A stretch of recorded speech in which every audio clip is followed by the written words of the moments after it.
구독과 좋아요 부탁드립니다. 옛날 경상도 어느 산자락에 작은 절이 하나 있었습니다. 청년사라는 이름의 그 절에는 노승해안이 홀로 지내고 있었습니다. 마을 사람들은 그 스님이 사람의 관상을 보는 능력이 있다는 소문을 들었으나 정작 스님은 누가 찾아와도 관상을 봐주지 않았습니다. 어느 늦가을 날 한 젊은 과부가 저를 찾아왔습니다. 긴 치마 저고리를 입은 그녀의 이름은 채련이었습니다.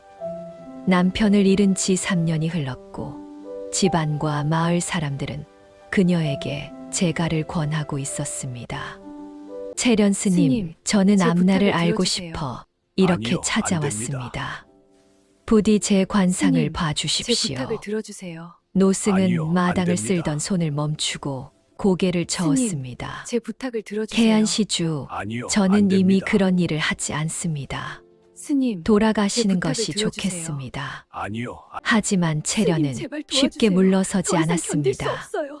그녀는 무릎을 꿇고 간절히 스님, 제발 청했습니다. 도와주세요. 더 채련 이상 견딜 스님, 수 없어요. 저는 갈림길에 서 있습니다. 재가를 스님, 하자니 제발 도와주세요. 시어머님이 더 이상 걱정되고 견딜 수 없어요. 이대로 있자니 제 앞날이 막막합니다. 스님, 제발 도와주세요. 단 한 더 이상 견딜 수 번만이라도 없어요. 봐주십시오.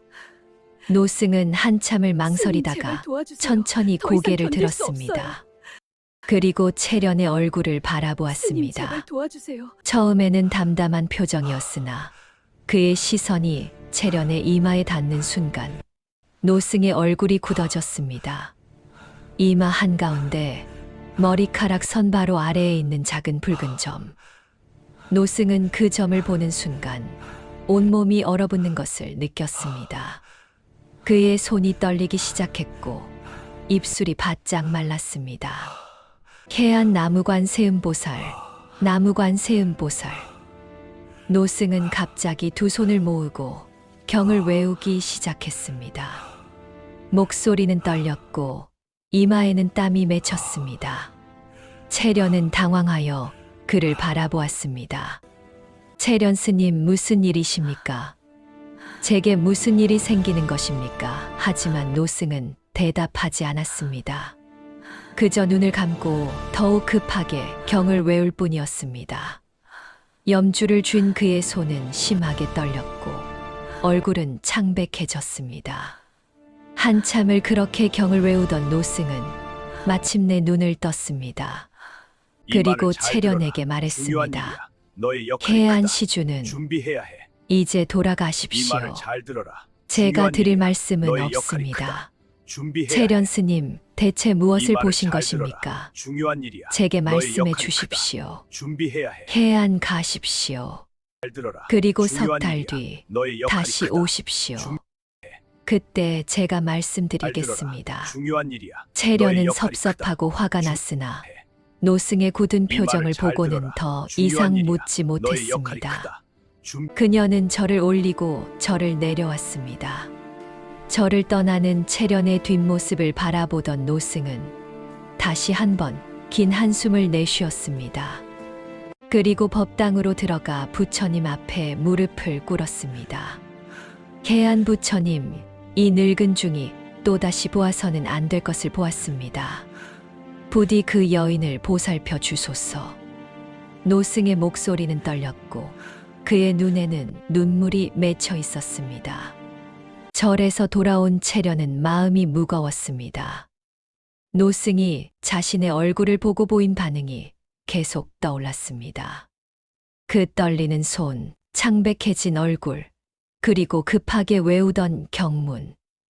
마을에 도착하자 중매쟁이 김씨가 채련을 기다리고 있었습니다. 김씨, 아이고, 채련아. 절에 다녀왔다며 스님이 뭐라 하시던가? 채련 아무 말씀도 안 하셨습니다. 석 달 뒤에 다시 오라고만 하셨어요. 김씨는 고개를 갸웃거렸습니다. 김씨, 이상한 일이네. 관상쟁이들은 보통 그 자리에서 말을 하는 법인데 혹시 좋지 않은 것을 본 게 아닐까? 채련은 대답하지 않았습니다. 그녀도 같은 생각을 하고 있었기 때문입니다. 집에 돌아오자 시어머니 박 씨가 마루에 앉아 바느질을 하고 있었습니다. 박 씨 다녀왔구나. 스님이 뭐라 하시던가. 채련 어머님, 스님께서 석 달 뒤에 다시 오라고 하셨습니다. 그런데, 박 씨 그런데, 채련 제 얼굴을 보시더니 갑자기 경을 외우기 시작하셨어요. 마치 무언가 무서운 것을 본 것처럼요. 박 씨의 손이 멈췄습니다. 그녀는 한참 동안 말이 없다가 조심스럽게 입을 열었습니다. 박 씨 채련아, 혹시 제가 이야기는 그만두는 게 어떻겠니? 내가 시집을 가면 이 늙은이는 누가 돌보겠니? 채련은 시어머니의 손을 잡았습니다. 채련 어머님, 그런 말씀 마세요. 제가 어찌 어머님을 두고 갈 수 있겠습니까? 다만 제 마음속 불안함을 덜고 싶어서 절에 간 것뿐입니다. 그날 밤 채련은 잠을 이루지 못했습니다. 노승에 떨리던 손과 창백했던 얼굴이 자꾸만 떠올랐습니다. 그리고 자신의 이마를 만져보았습니다. 태어날 때부터 있던 작은 붉은 점. 그것이 대체 무엇을 의미하는 것일까요? 며칠이 지나고 중매쟁이 김 씨가 다시 채련의 집을 찾았습니다. 이번에는 구체적인 혼처를 들고 온 것이었습니다. 김 씨 채련아, 좋은 혼처가 있다. 윤서방이라고 포목상을 하는 분인데 재산도 넉넉하고 성품도 좋으시다더구나. 박 씨 재산이야 중요한 게 아니지. 사람됨이 어떤가가 중요하지. 김 씨 그러니까 말입니다. 주변에서 다들 칭찬이 자자합니다. 다만, 채련 다만 무엇입니까? 김 씨는 잠시 말을 아끼다가 조심스럽게 말했습니다. 김 씨 앞서 두 분의 부인을 잃으셨다고 합니다. 첫 번째 부인은 아이를 낳다가 돌아가셨고, 두 번째 부인은 병으로 1년 만에 세상을 떠나셨다지 뭡니까? 방 안이 조용해졌습니다. 박 씨는 눈살을 찌푸렸습니다. 박 씨 그럼 그 집안에 무슨 문제가 있는 게 아니겠소? 김 씨 아니, 그게 그런 게 아니라 윤서방 본인도 억울해 하십니다. 그저 운이 없었을 뿐이라고요. 채련은 가만히 듣고만 있었습니다. 그녀의 머릿속에는 노승에 떨리던 손이 떠올랐습니다. 그날 저녁 채련은 우물가에 물을 기르러 나갔습니다. 마을 여인들이 모여서 수군거리는 소리가 들렸습니다. 여인한 채련이가 윤서방한테 시집 간다던데? 여인이 아니, 그 집으로 벌써 2명이나 죽었는데. 여인일 그러게 말이야. 채련이가 참 고운 애인데 그런 데로 보내다니. 채련은 가슴이 철렁 내려앉았습니다. 하지만 표정을 감추고 물을 길어 집으로 돌아왔습니다. 밤이 되자 채련은 다시 잠을 이루지 못했습니다. 노승이 본 것이 혹시 이것과 관련이 있는 것은 아닐까. 자신이 만약 윤서방에게 시집을 가면 앞선 두 부인처럼 되는 것은 아닐까. 채련은 다시 자신의 이마를 만졌습니다. 그 작은 붉은 점이 마치 불길한 징조처럼 느껴졌습니다. 한 달이 지나고 김 씨의 주선으로 채련은 윤서방을 만나게 되었습니다. 만남의 장소는 마을 어귀에 있는 정자였습니다. 윤서방은 키가 크고 얼굴이 넉넉해 보이는 사람이었습니다. 그는 채련을 보자 공손하게 인사를 했습니다. 윤서방 처음 뵙겠습니다. 저는 윤씨 성을 가진 포목상입니다. 채련 예, 안녕하십니까. 두 사람은 정자에 앉아 이야기를 나누었습니다. 윤서방은 말수가 많지 않았으나 차분하고 진중한 인상이었습니다. 윤서방 소문을 들으셨을 것입니다. 제가 2번이나 아내를 잃었다는 것을요. 채련은 고개를 끄덕였습니다. 윤서방 저도 참 억울합니다. 첫 번째 아내는 아이를 낳다가 갔고, 두 번째 아내는 병으로 갔습니다. 제가 잘못한 것은 아무것도 없는데, 사람들은 제 집안에 문제가 있다고 수군거립니다. 채련 힘드셨겠습니다. 윤서방 그래서 이번에는 더욱 신중하게 생각하고 있습니다. 채련 씨도 과부 아니십니까? 서로의 아픔을 이해할 수 있을 것 같아서 이렇게 용기를 내어보았습니다. 채련은 윤서방의 얼굴을 바라보았습니다. 진심이 담긴 눈빛이었습니다. 나쁜 사람은 아니어 보였습니다. 하지만 그 순간 채련의 머릿속에는 다시 노승의 모습이 떠올랐습니다. 그 떨리던 손, 급하게 외우던 경문, 창백했던 얼굴. 채련 윤서방, 제가 한 가지 여쭙겠습니다. 두 분의 부인께서 돌아가시기 전에 혹시 무슨 특별한 일이 있었습니까? 윤서방은 잠시 생각하더니 고개를 저었습니다. 윤서방 특별한 일이라. 첫 번째 아내는 순산할 거라던 산파의 말과 달리 갑자기 피를 많이 흘리고 갔습니다. 두 번째 아내는 그저 감기인 줄 알았는데 열흘 만에 세상을 떠났습니다. 의원도 이유를 모르겠다고 했습니다. 채련의 가슴이 두근거렸습니다. 갑작스러운 죽음. 이유를 알 수 없는 죽음. 그날 저녁 채련은 집으로 돌아와 시어머니에게 말했습니다. 채련 어머님, 저는 석 달이 될 때까지 기다려 보겠습니다. 노승께서 말씀하시기로 한 그날까지요. 박씨 그래, 그게 좋겠다. 급할 것 없지 않겠니? 하지만 마을 사람들은 채련이 혼처를 미루는 것에 대해 수군거리기 시작했습니다. 두 달이 지났습니다. 석 달이 되려면 아직 한 달이 남았으나 마을의 압력은 점점 커져만 갔습니다. 김 씨는 거의 매일 채련의 집을 찾아왔습니다. 김 씨 채련아, 윤서방이 기다리고 계신다. 좋은 혼처를 놓치면 어쩌려고 그러니? 채련 김 씨 아주머니, 제가 말씀드렸지 않습니까? 석 달이 되면 결정하겠다고요. 김 씨 그 스님 말씀이 그렇게 중요하니? 스님들이야 뭘 안다고.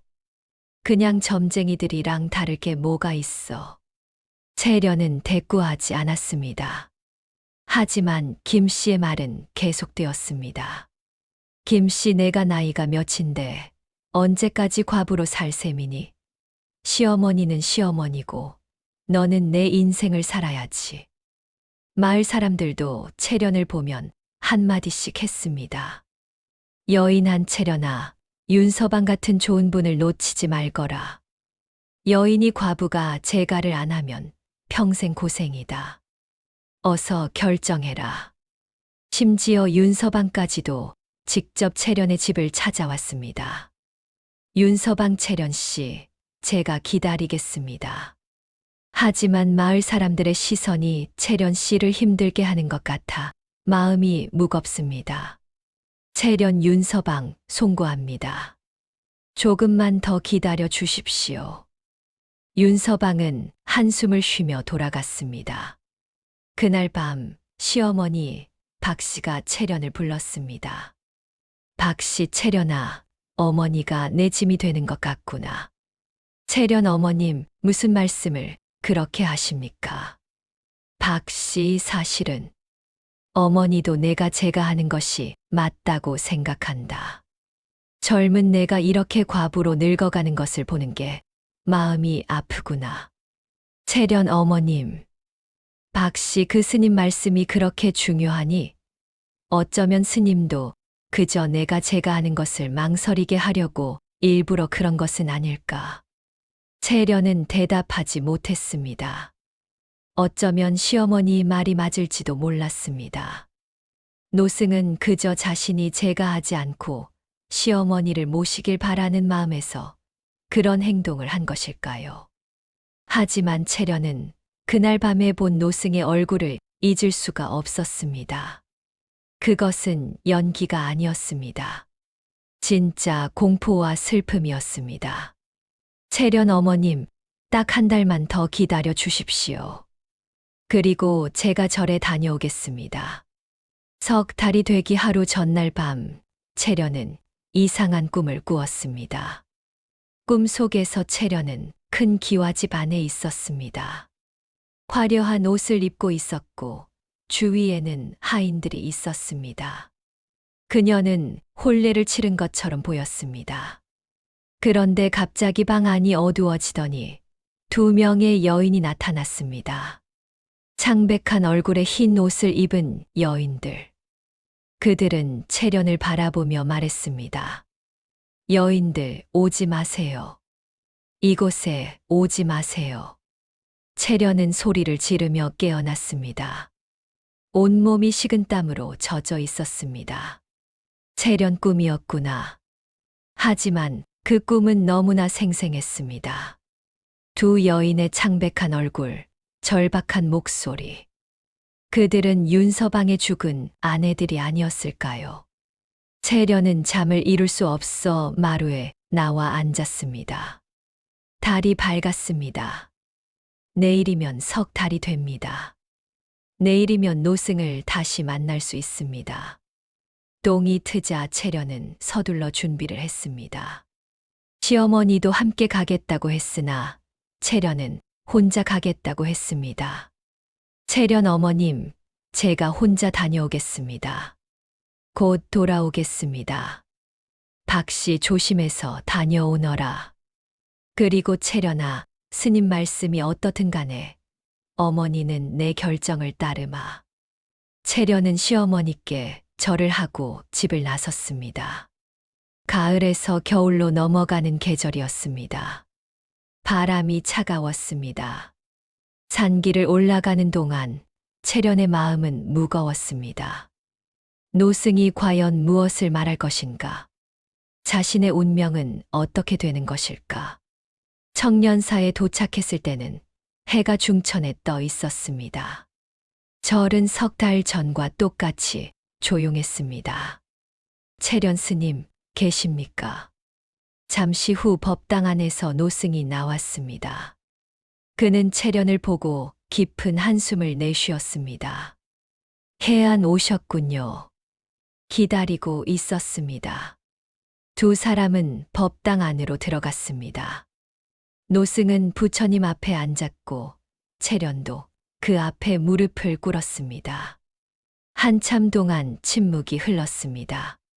노승은 눈을 감고 있었고 채련은 가만히 기다렸습니다. 마침내 노승이 입을 열었습니다. 해안시주, 석 달 동안 어떻게 지내셨습니까? 채련 마음이 편치 않았습니다. 스님께서 보신 것이 무엇인지 궁금하여 잠도 제대로 이루지 못했습니다. 해안 그랬겠지요. 이 늙은 중이 죄를 지었습니다. 노승은 깊은 한숨을 내쉬었습니다. 해안 시주의 이마에 있는 붉은 점, 그것을 보았을 때 이 늙은 중은 두려웠습니다. 그것은 과부살과 후사의 표시였기 때문입니다. 채련 과부살이라 하셨습니까? 해안 그렇습니다. 과부살이란 3번 시집을 가면 3번 모두 남편을 잃는 운명을 가진 사람을 말합니다. 시주는 이미 1번 남편을 잃었으니 앞으로 2번을 더 잃게 될 것입니다. 채련은 얼굴이 창백해졌습니다. 채련 그럼 제가 재가를 하면 해안 그 남자는 죽습니다. 그리고 또 재가를 하면 그 남자도 죽습니다. 3번째 남편까지 죽고 나면 그때야 비로소 이 살사이 풀리게 됩니다. 채련의 손이 떨렸습니다. 채련 그럼 저는 어떻게 해야 합니까? 노승은 오랫동안 침묵했습니다. 그리고 천천히 말했습니다. 해안 네 늙은 중이 석 달 동안 고민했습니다. 시주에게 이 사실을 말해야 하는가, 말지 말아야 하는가. 만약 말한다면 시주는 평생 재가를 하지 못하고 외롭게 살아갈 것입니다. 만약 말하지 않는다면 무고한 사람들이 죽게 될 것입니다. 채련 스님. 개안 그런데 석 달 동안 경을 읽고 기도를 올리면서 이 늙은 중은 한 가지 깨달음을 얻었습니다. 노승은 채련의 눈을 똑바로 바라보았습니다. 해안 운명이란 정해진 것이 아닙니다. 사람의 마음과 행동에 따라 얼마든지 바뀔 수 있습니다. 시주가 만약 진심으로 남을 위하는 마음을 가진다면 이 살을 피할 수 있는 길이 있을지도 모릅니다. 채련 그 길이 무엇입니까? 개안 그것은 제가 알려드릴 수 없습니다. 시주 스스로 찾아야 합니다. 다만 한 가지 말씀드리겠습니다. 진정으로 누군가를 사랑한다면 때로는 떠나는 것이 사랑입니다. 채련은 노승의 말을 곱씹었습니다. 절에서 내려오는 채련의 발걸음은 무거웠습니다. 과부살. 3번의 남편을 모두 잃게 되는 운명. 집에 돌아왔을 때는 이미 해가 지고 있었습니다. 시어머니가 마루에서 기다리고 있었습니다. 박씨 다녀왔구나. 스님이 뭐라 하시던가. 채련은 한참 동안 말이 없다가 천천히 입을 열었습니다. 채련 어머님, 저는 재가를 하지 않겠습니다. 박씨 뭐라고? 그게 무슨 말이냐? 채련 스님께서 말씀하시길 제가 재가를 하면 좋지 않은 일이 생긴다고 하셨습니다. 박씨 그게 도대체 무슨 일인데? 채련은 과부살에 대한 이야기는 하지 않았습니다. 시어머니가 걱정하실 것이 뻔했기 때문입니다. 채련 자세한 것은 말씀드릴 수 없습니다. 다만 저는 어머님 곁에서 평생 효도하며 살겠습니다. 박씨의 눈에 눈물이 고였습니다. 박씨 채련아, 내가 나 때문에 이러는 거지? 어머니는 괜찮다. 내가 행복하게 사는 것이 어머니 소원이란다. 채련 어머님, 제 결정입니다. 흔들리지 않겠습니다. 다음 날 채련은 중매쟁이 김씨를 불렀습니다. 채련 김씨 아주머니, 윤서방께 말씀 전해 주십시오. 제가 혼사를 받아들일 수 없다고요. 김씨 뭐라고? 아니, 대체 왜? 채련 이유는 말씀드릴 수 없습니다. 다만 저는 재가를 하지 않기로 결심했습니다. 김씨 미쳤구나. 정말 미쳤어. 그 좋은 혼처를 차버리다니. 김씨는 화를 내며 집을 나갔습니다. 마을에는 곧 소문이 퍼졌습니다. 채련이 윤서방의 청혼을 거절했다는 소문. 마을 사람들은 수군거렸습니다. 여인한 채련이가 미쳤나 봐. 그 좋은 혼처를 차다니. 여인이 아마 스님한테 무슨 말을 들었나 봐. 아니면 저렇게 갑자기 마음을 바꿀 리가 없지. 며칠 뒤 윤서방이 직접 채련의 집을 찾아왔습니다. 윤서방 채련 씨, 제가 무엇을 잘못했습니까? 왜 갑자기 마음을 바꾸신 것입니까? 채련 윤서방 송구합니다. 제 탓입니다. 서방님은 아무 잘못이 없습니다. 윤서방 그럼 이유라도 말씀해 주십시오. 제가 고칠 수 있는 것이라면 고치겠습니다. 채련은 고개를 저었습니다. 채련 이유를 말씀드릴 수 없습니다. 다만 서방님은 좋은 분을 만나 행복하게 사시길 바랍니다. 윤서방 제가 다른 사람을 만나기를 바라신다는 말씀입니까? 채련 예, 그렇습니다. 윤서방은 한참 동안 채련을 바라보다가 깊은 한숨을 쉬고 돌아갔습니다. 그날 밤 채련은 자신의 이마를 만지며 생각했습니다. 이것이 과연 옳은 선택인 것일까? 하지만 무고한 사람을 죽게 할 수는 없었습니다. 그로부터 1년이 지났습니다. 채련은 시어머니를 모시며 조용히 살았습니다. 마을 사람들의 수군거림도 점점 잦아들었습니다. 어느 날 김 씨가 채련의 집을 찾아왔습니다. 오랜만이었습니다. 김 씨, 채련아, 소식 들었니? 윤서방이 재혼을 했다더구나. 채련의 가슴이 철렁 내려앉았습니다. 채련 재혼을 하셨다고요? 김 씨, 그래. 이웃 고을의 과부와 혼인을 했다더라. 내가 거절하고 나서 1년 만이야. 채련, 그렇군요. 김 씨, 그 여자는 내보다 나이도 많고 얼굴도 못생겼는데 말이야. 내가 그때 결혼했으면 좋았을 텐데. 김 씨가 돌아간 뒤 채련은 마음이 편치 않았습니다. 윤서방이 재혼을 했다니. 그렇다면 그 여인은 괜찮을까요? 혹시 자신처럼 과부살을 가진 것은 아닐까요? 하지만 채련은 스스로를 다독였습니다.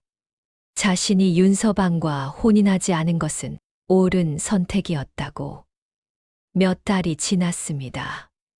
어느 날 마을에 충격적인 소문이 퍼졌습니다. 여인을 들었어. 윤서방 부인이 돌아가셨대. 여인이 뭐라고? 또 여인일, 그러게 말이야. 혼인한 지 반년도 안 돼서 갑자기 병으로 죽었다더라. 채련은 그 소식을 듣고 온몸에 소름이 돋았습니다. 역시 윤서방의 집안에는 뭔가 문제가 있었습니다. 만약 자신이 그와 혼인했다면 자신도 죽었을 것입니다. 아니, 잠깐. 노승의 말이 떠올랐습니다. 과부살. 3번의 남편을 잃는 운명. 그렇다면 윤서방의 아내들이 죽은 것은 윤서방의 집안 문제가 아니라. 채련은 청년사로 달려갔습니다. 절에 도착하자 노승이 마당을 쓸고 있었습니다. 채련 스님, 윤서방이 재혼을 했는데 그 부인이 또 죽었습니다. 노승은 고개를 끄덕였습니다. 해안 알고 있습니다. 채련, 그럼 그 여인도 저처럼 과부살을 가진 것입니까? 노승은 고개를 저었습니다. 해안 아닙니다. 그 여인은 과부살이 없었습니다. 채련, 그럼 왜 죽은 것입니까? 해안 시주, 윤서방이야말로 극처살 그 지사를 가진 사람입니다. 아내를 극하는 운명인 것이지요. 채련은 어안이 벙벙했습니다. 채련, 그럼 제가 만약 윤서방과 혼인했다면 해안 시주는 죽지 않았을 것입니다. 오히려 윤서방이 죽었을 것입니다. 채련, 네. 해안 과부살과 극처살이 만나면 더 강한 살이 이기게 됩니다. 시주의 과부살이 윤서방의 극처살보다 강했기에 윤서방이 죽었을 것입니다.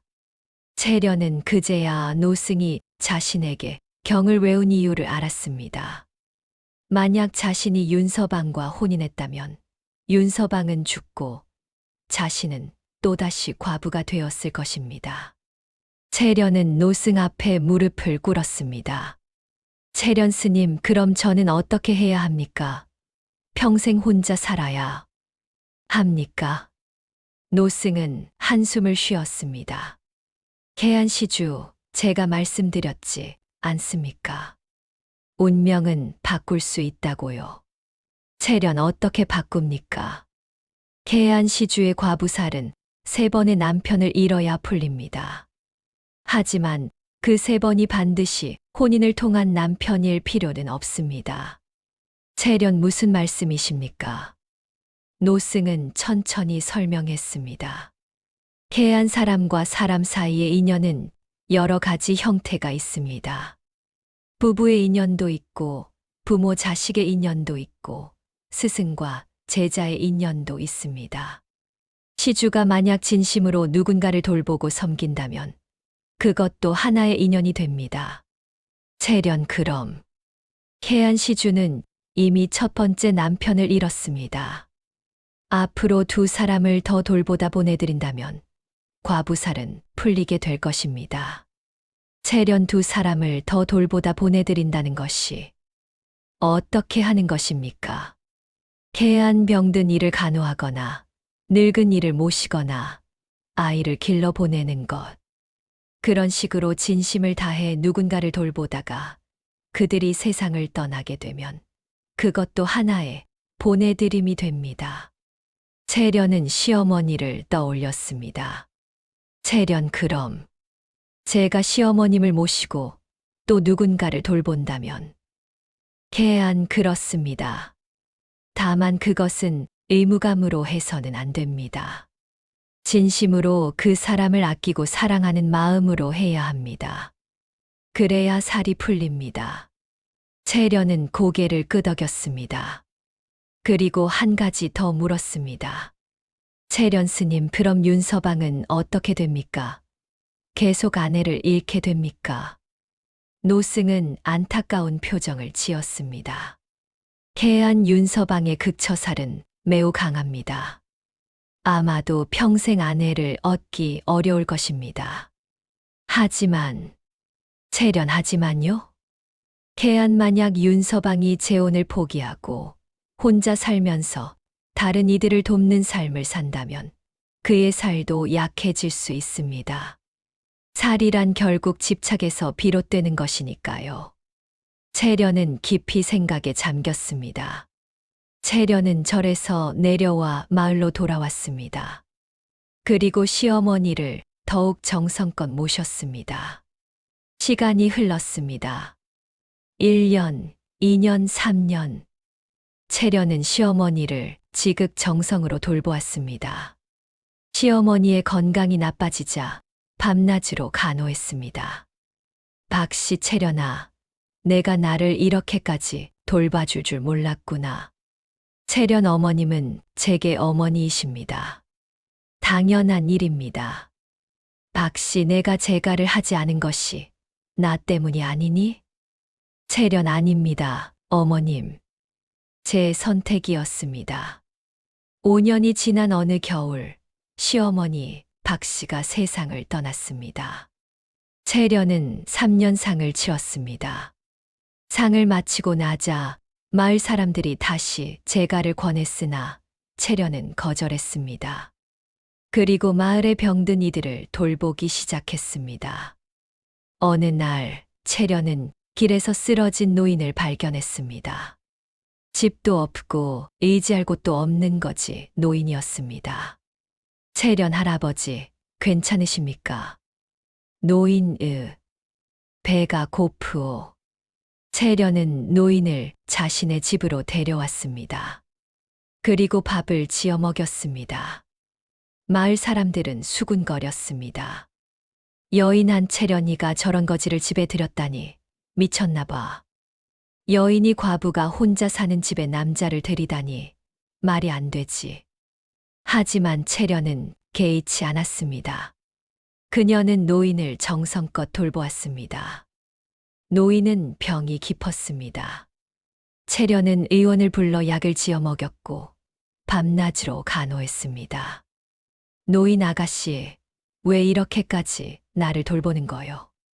채련 할아버지께서 제 집 앞에서 쓰러지신 것도 인연입니다. 제가 할 수 있는 일을 하는 것뿐입니다. 노인 고맙소. 이 늙은이가 평생 이런 대접을 받아본 적이 없소. 한 달이 지났습니다. 노인의 건강은 조금 나아졌으나 완전히 회복되지는 않았습니다. 어느 날 밤 노인이 채련을 불렀습니다. 노인 아가씨, 내 이야기를 들어주겠소? 채련 말씀하십시오, 할아버지. 노인, 나도 옛날에는 집도 있고 가족도 있었소. 하지만 전쟁에 나갔다가 돌아오니 모든 것이 없어져 있었소. 아내도 자식도 모두 죽고 없었소. 채련 얼마나 힘드셨겠습니까? 노인, 그래서 나는 세상을 원망하며 술만 마시고 살았소. 그렇게 모든 것을 잃고 거지가 되었지. 노인의 눈에 눈물이 고였습니다. 노인, 하지만 아가씨를 만나서 이 늙은이가 다시 사람 대접을 받았소. 고맙소. 그날 밤 노인은 평화롭게 눈을 감았습니다. 채련은 노인의 장례를 정성껏 치러 주었습니다. 노인이 세상을 떠난 뒤 채련은 다시 혼자가 되었습니다. 하지만 그녀는 계속해서 어려운 이웃들을 도왔습니다. 어느 봄날 마을에 전염병이 돌았습니다. 많은 사람들이 병에 걸렸고 특히 아이들이 많이 앓았습니다. 채련은 병든 아이들을 돌보기 시작했습니다. 마을 사람들은 두려워하며 피했지만 채련은 개의치 않았습니다. 그중 한 아이가 있었습니다. 부모를 모두 병으로 75살짜리 남자아이였습니다. 이름은 복동이었습니다. 채련 복동아, 괜찮니? 복동은 고열에 시달리고 있었습니다. 채련은 밤낮으로 복동을 간호했습니다. 찬물로 몸을 닦아주고 약을 다려 먹였습니다. 며칠이 지나자 복동에 열이 내렸습니다. 아이는 살아났습니다. 복동 아주머니 고맙습니다. 채련 다행이구나. 이제 괜찮겠니? 복동 그런데 아주머니, 저는 이제 어디로 가야 합니까? 엄마 아빠가 안 계신데요. 채련의 가슴이 먹먹해졌습니다. 채련 복동아, 내가 원한다면 아주머니 집에서 지내렴. 복동 정말입니까? 채련 그래, 아주머니가 너를 돌봐주마. 마을 사람들은 또 수군거렸습니다. 여인한 채련이가 남의 아이를 데려다 키운다더라. 여인이 과부가 무슨 아이를 키워. 제 자식도 아닌데. 하지만 채련은 복동을 친아들처럼 정성껏 키웠습니다. 그를 가르치고 예절을 가르쳤습니다. 세월이 흘렀습니다. 복동은 건강하게 자라 15이 되었습니다. 복동 어머니, 제가 장사를 배우고 싶습니다. 채련은 복동을 어머니라고 부를 때마다 가슴이 따뜻해졌습니다. 채련 장사를 배우고 싶다고. 복동 예, 제가 돈을 벌어서 어머니를 편하게 모시고 싶습니다. 채련 착한 아이구나. 채련은 복동을 이웃 고을의 상단에 보냈습니다. 복동은 그곳에서 장사를 배우며 부지런히 일했습니다. 하지만 3년 뒤 복동이 병에 걸렸다는 소식이 왔습니다. 채련은 급히 복동을 데려왔습니다. 하지만 병은 이미 깊었습니다. 복동 어머니, 죄송합니다. 제가 어머니를 모시지 못하고 먼저 가는 것 같습니다. 채련 복동아, 그런 말 하지 마라. 너는 나에게 아들이나 다름없단다. 복동 어머니, 저를 거두어 주시고 키워주셔서 감사합니다. 다음 생에는 꼭 어머니의 친아들로 태어나겠습니다. 복동은 그렇게 채련의 품에서 눈을 감았습니다. 채련은 복동의 장례를 친아들의 장례처럼 정성껏 치렀습니다. 복동의 장례를 치른 뒤 채련은 다시 청년사를 찾았습니다. 이제 채련의 나이도 40이 넘었습니다. 노승해안도 많이 늙었습니다. 하지만 여전히 저를 지키고 있었습니다. 채련 스님, 다녀갔습니다. 해안 오셨군요. 오랜만입니다. 채련 스님, 제가 시어머님을 보내드렸고, 거지 할아버지를 보내드렸고, 복동이도 보내드렸습니다. 이제 세 분입니다. 노승은 고개를 끄덕였습니다. 해안 그렇군요. 시주는 참 잘 견디셨습니다. 채련 스님, 그럼 제 과부살은 풀린 것입니까? 노승은 채련의 얼굴을 바라보았습니다. 그리고 천천히 고개를 끄덕였습니다. 해안 그렇습니다. 시주의 이마에 있던 붉은 점을 보십시오. 채련은 자신의 이마를 만졌습니다. 그리고 우물에 비친 자신의 얼굴을 보았습니다. 놀랍게도 이마에 있던 붉은 점이 사라져 있었습니다. 채련 스님, 점이 없어졌습니다. 개한 과부살이 풀린 것입니다. 시주가 세 분을 진심으로 돌보고 보내드리면서 그 인연이 완성되었습니다. 채련은 눈물을 흘렸습니다. 기쁨의 눈물인지 슬픔의 눈물인지 알 수 없었습니다. 채련 스님, 그럼 이제 저는 혼인을 해도 됩니까? 노승은 부드럽게 웃었습니다. 개안 그렇습니다. 이제 시주는 누구와 혼인을 해도 괜찮습니다. 과부살이 풀렸으니까요. 채련하지만, 개안하지만, 채련 저는 이제 더 이상 혼인하고 싶지 않습니다. 노승은 의아한 표정을 지었습니다. 채련 이 세월 동안 저는 많은 것을 배웠습니다. 혼인이 아니어도 사람을 사랑하고 돌볼 수 있다는 것을요. 저는 이대로 마을 사람들을 돕고 살아가고 싶습니다. 노승은 깊이 고개를 끄덕였습니다. 개안 그것이 시주의 선택이라면 그것이 가장 좋은 길입니다. 시주는 이미 운명을 이겨낸 것입니다. 채련 감사합니다, 스님. 채련은 절을 내려왔습니다. 그녀의 얼굴에는 평화로운 미소가 있었습니다. 마을로 돌아온 채련은 계속해서 어려운 이웃들을 도왔습니다. 병든 이를 간호하고 외로운 노인을 돌보고 부모 잃은 아이들을 거두었습니다. 세월이 흘렀습니다. 채련은 나이가 들어 머리가 희끗희끗해졌습니다. 어느 날 마을에 한 젊은 남자가 찾아왔습니다. 그는 상인이었는데 마을 사람들에게 물었습니다. 상인 이 마을에 채련이라는 분이 계신다고 들었습니다. 어디 계십니까? 여인이라 채련이요. 저기 저 집에 계십니다. 무슨 일이십니까? 상인 저는 윤서방의 아들입니다. 아버지께서 돌아가시기 전에 채련 씨에게 전할 말이 있다고 하셨습니다. 채련은 윤서방의 아들을 만났습니다. 상인 채련 씨, 아버지께서 이것을 전해달라고 하셨습니다. 그는 편지 한 통을 건넸습니다. 채련은 편지를 펼쳐 읽었습니다.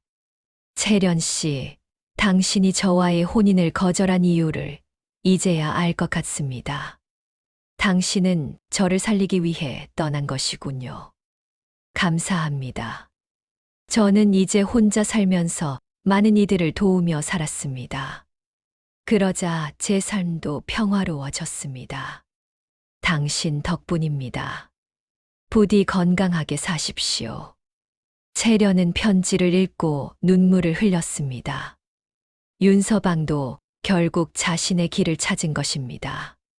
채련은 70이 넘는 나이까지 마을 사람들을 도우며 살았습니다. 그녀가 거둔 아이들은 모두 성장하여 각자의 길을 갔습니다. 그들은 채련을 어머니처럼 여겼고 자주 찾아와 안부를 물었습니다. 어느 겨울날 채련은 병이 들었습니다. 나이가 많았기에 회복되기 어려웠습니다. 마을 사람들이 모두 채련을 찾아와 문병을 했습니다. 여인한 채련 씨, 괜찮으십니까? 채련 고맙습니다. 저는 괜찮습니다. 여인도 채련 씨 덕분에 우리 마을이 이렇게 따뜻한 곳이 되었습니다. 채련 아닙니다. 제가 한 일은 당연한 것이었습니다. 채련이 거둔 아이들도 모두 달려왔습니다. 그들은 채련의 곁을 지켰습니다. 아이일 어머니, 저희가 있습니다. 걱정하지 마십시오. 채련 너희가 모두 잘 자라주어서 어머니는 행복했단다. 어느 날 밤 채련은 청년사의 노승 해안을 불렀습니다. 노승은 이미 80이 넘은 나이였으나 채련을 찾아왔습니다. 해안 시주, 편찮으시다고 들었습니다. 채련 스님, 저는 이제 떠날 때가 된 것 같습니다. 해안 그렇습니까? 두렵지 않으십니까? 채련 아닙니다. 저는 제 삶에 만족합니다. 비록 평생 과부로 살았지만 많은 사람들을 사랑하고 돌볼 수 있었습니다. 그것으로 충분합니다. 노승은 채련의 손을 잡았습니다. 해안 시주는 훌륭한 삶을 사셨습니다. 과부사를 이겨내었을 뿐만 아니라 그것을 자비의 길로 바꾸셨습니다. 채련 스님, 제가 여쭙고 싶은 것이 있습니다. 해안 말씀하십시오. 채련 스님께서 처음 제 얼굴을 보고 경을 외우신 이유가 제가 불쌍해서였습니까? 아니면 제가 해칠 사람들이 불쌍해서였습니까? 노승은 잠시 침묵하다가 말했습니다. 해안 둘 다였습니다. 시주도 불쌍했고 시주 때문에 다칠 사람들도 불쌍했습니다. 그래서 이 늙은 중은 부처님께 기도했습니다. 모두가 고통받지 않는 길을 찾을 수 있게 해달라고요. 채련 그 기도가 이루어진 것 같습니다. 해안 그것은 시주의 선택 덕분입니다. 시주가 자비의 길을 선택하지 않았다면 기도만으로는 아무것도 바뀌지 않았을 것입니다. 그날 밤 채련은 평화롭게 눈을 감았습니다. 마을 사람들은 모두 나와 채련의 장례를 치렀습니다. 장례식에는 채련이 도운 수많은 사람들이 찾아왔습니다. 그들은 모두 채련을 기억했습니다.